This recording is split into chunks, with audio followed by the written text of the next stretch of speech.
നീ ഇപ്പൊ പൊങ്ങിയുള്ളൂ. എന്താ വിശേഷം? അപ്പ അറിഞ്ഞില്ലേ? പാകിസ്ഥാന്റെ പോർ വിമാനങ്ങൾ പാകിസ്ഥാന്റെ എയർ ക്യാമ്പുകളിൽ നിന്ന് വ്യോമസേനാ താവളങ്ങളിൽ നിന്ന് പറന്നുയരുന്നു ഇന്ത്യൻ പ്രതിരോധ കേന്ദ്രങ്ങൾ ലക്ഷ്യമാക്കി.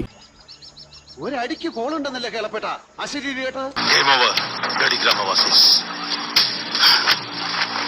ജയ്സാൽമീറിലെ ഇന്ത്യയുടെ എയർ സ്റ്റേഷൻ, ജമ്മുവിലെ ഇന്ത്യയുടെ എയർ സ്റ്റേഷൻ, ഒപ്പം പഞ്ചാബിലെ ഇന്ത്യയുടെ എയർ സ്റ്റേഷൻ ഇവ കേന്ദ്രീകരിച്ചുകൊണ്ടായിരുന്നു ആദ്യത്തെ നീക്കം. ഈ ഇൻസ്പെക്ടർ കൊച്ചാപ്പിയാരാണെന്ന് അയാളെന്നറിയും. രാത്രിയിലുടനീളം പാകിസ്ഥാൻ ആകാശത്തൂടി മിസൈലുകളും ഡ്രോണുകളും വർഷിച്ചുകൊണ്ടിരുന്നു. ഇന്ത്യയുടെ വ്യോമാതിർത്തി ലംഘിച്ചുകൊണ്ട് പാകിസ്ഥാന്റെ F-16, JF-17 എന്നീ 2 എയർക്രാഫ്റ്റുകൾ പറന്നുയരുന്ന കാഴ്ച നമ്മൾ കണ്ടു.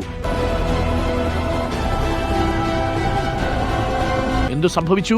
അതിനുശേഷം പാകിസ്ഥാന്റെ 3 യുദ്ധവിമാനങ്ങൾ ഇന്ത്യ വെടിവെച്ചിട്ടു. അതിലൊരെണ്ണം F-16, മറ്റു 2 JF-17.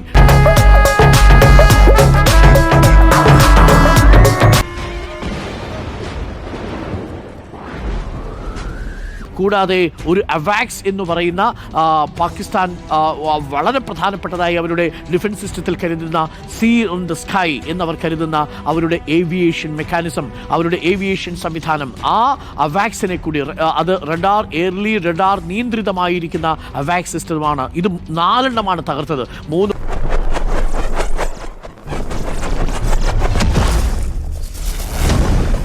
പോർ വിമാനങ്ങളും ഒരു അവാക്സും ഇന്ത്യ തകർത്തിട്ടു. ഇന്ത്യയുടെ anti drone, anti missile, anti air to surface to air മിസൈലുകൾ ഉപയോഗിച്ചാണ് ഇത് തകർത്തത്.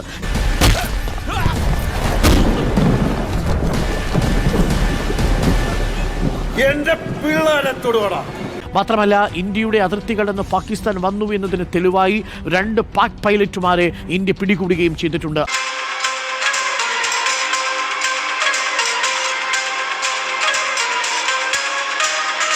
ഇസ്ലാമാബാദ് അടക്കം 6 നഗരങ്ങളിലാണ് ഇന്ത്യയുടെ ഡ്രോൺ ആക്രമണം ഉണ്ടായതെന്ന് പാകിസ്ഥാൻ സൈന്യം തന്നെ സ്ഥിരീകരിക്കുന്നുണ്ട്. 3 വ്യോമത്താവളങ്ങളിൽ വലിയ നാശനഷ്ടമുണ്ടാക്കാൻ ഇന്ത്യയുടെ ആക്രമണത്തിന് കഴിഞ്ഞിട്ടുണ്ട്.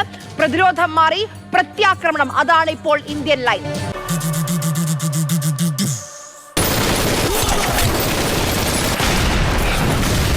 ഡൽഹി കേന്ദ്രീകരിച്ച് മിസൈൽ ഫത്തേഹ്-2 ലോങ് റേഞ്ച് മിസൈലുകൾ പ്രയോഗിക്കാനാണ് പാകിസ്ഥാൻ ശ്രമിച്ചത്. പക്ഷേ നമ്മുടെ വ്യോമ പ്രതിരോധ സംവിധാനം, നമ്മുടെ S-400 ഈ ഡ്രോൺ ആക്രമണങ്ങളെയും പരിപൂർണമായും നിർവീര്യമാക്കി ന്യൂട്രലൈസ് ചെയ്തിരിക്കുകയാണ്.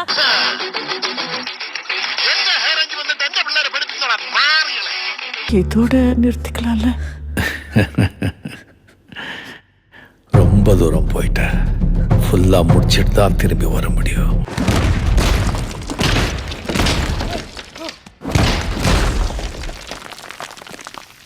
എനിക്ക് മനസ്സിലായി സാർ. അവൻ മനഃപൂർവ്വം അടിക്കുക. നിങ്ങൾ അതിനെ സപ്പോർട്ട് ചെയ്യുക. അവന്റെ ഒടുക്കത്തെ അടി. ഇദ്ദേഹം ഒരു പേരുകേട്ട ഒത്തീർപ്പ് വക്കീലല്ലേ? ഒന്ന് പിടിച്ചു മാറ്റാനെങ്കിലും തോന്നിയില്ലല്ലോ ബ്രൂട്ടസ്. ഇരുഭാഗത്തു നിന്നുള്ള സൈനിക നടപടികൾ നിർത്തിവെച്ചിരിക്കുന്നു. അതായത് വെടിനിർത്തൽ പ്രാബല്യത്തിൽ വന്നിരിക്കുന്നു. എന്റെ പിള്ളേർക്ക് അച്ഛനില്ലാണ്ടാക്കരുത് പ്ലീസ്. കരയിലും ആകാശത്തും കടലിലും ഒരു തരത്തിലുള്ള ഏറ്റുമുട്ടലും ഉണ്ടാകില്ല എന്ന തീരുമാനം ഇരുകൂട്ടരും സമ്മതിച്ചിരിക്കുന്നു. അവന്റെ കരച്ചിൽ എനിക്ക് സഹിക്കാൻ പറ്റുന്നില്ലടോ. അത്രയും തല്ലുണ്ടായിരുന്നു. അവസാനം കാല് പിടിച്ചപ്പോ നിർത്തി.